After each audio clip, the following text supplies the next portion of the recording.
بقى على اسئله المتابعين اللي موجوده، بما ان انا برضه خليفه انتهز اللحظه دي. بص يا باشا، جالي سؤال: انت ليه مستواك مثلا سي 1 في الانجليش ولحد دلوقتي انت مش لاقي شغل في الامارات؟ بص، هو اولا انا الحمد لله ربنا كرمني، انا مستواي بي 2 في الانجليش از بير تيلي بيرفورمانس وشركه كونسنتريكس انجلش بروفايل بي 2. وبي 2 ده كويس قوي، وعلى فكره انا تعبت جدا عشان اوصل للمستوى ده، عشان ربنا يكرمني اوصل لسي 1. ده هياخد مني من 6 شهور لسنه فحت ورد حرفيا. ما تفتكرش انك توصل لسي 1 ده بالسهل. بس انا عايز اقول لك كمجال خدمه العملاء، السي 1 بالنسبه لهم ده اللي هو ان انت بتنطق مخارج الحروف بتاعتك بشكل كويس، وان انت بتعرف تتكلم، يعني ما بتقفش في الكلام، وبتعرف ازاي تهندل بالانجلش وفاهم السلانجز. تمام، فانت كده بالنسبه لهم سي 1. لكن سي 1 بالنسبه لي انا ده لازم يكون اكاديميك بصراحه.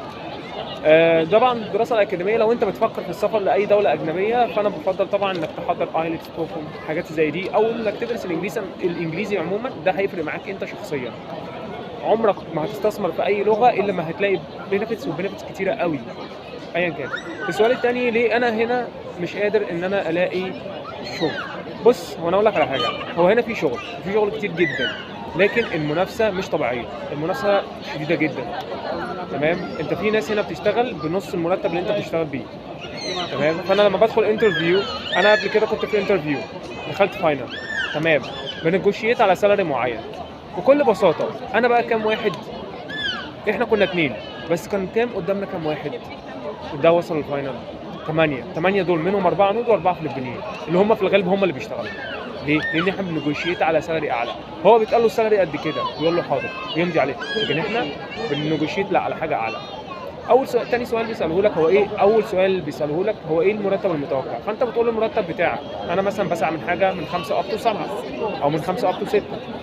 تمام، مفيش، عشان انا معايا خبره قبل كده فجايب نيجوشيت. انا ده بيقول لك معاك كام سنه خبره في البلد؟ مفيش. فبينزل لك مرتب لرينج اللي هو يا دوبك بتجيب مصاريفك، بتجيب يعني لو بتشيل فانت بتمسك على نفسك قوي. يعني انا ما اقدرش ان انا اجيب بارتيشن لوحدي. تمام، ما اقدرش ان انا اخرج خروجات كتير، مثلا خروجه كل شهر. ممكن اقعد في مكان كويس بس هيكون شيرنج، مش هاخد بارتيشن لوحدي. فده بقى ليه هنا مش قادرين نلاقي شغل. الحاجه الثانيه، في حاجه انا حابب ان انا اعمل فيديو عنها: ازاي تدور على شغل هنا في الامارات. يعني اقول لك طريقتي ان انا بدور بيها، وعلى فكره هتلاقي، وفي ناس تانية لقت بطرق معينه، فانا هجمع الطرق دي كلها وهكلمكم فيها. دي اهم النقط اللي انا كنت حابب ان انا منشنها النهارده. ما تنساش لايك، سبسكرايب، شير لو الفيديو عجبك. لو الفيديو برضو ما عجبكش، شيره مع صاحبك اللي ناوي يسافر الامارات. كان معاكم احمد موسى، سلام.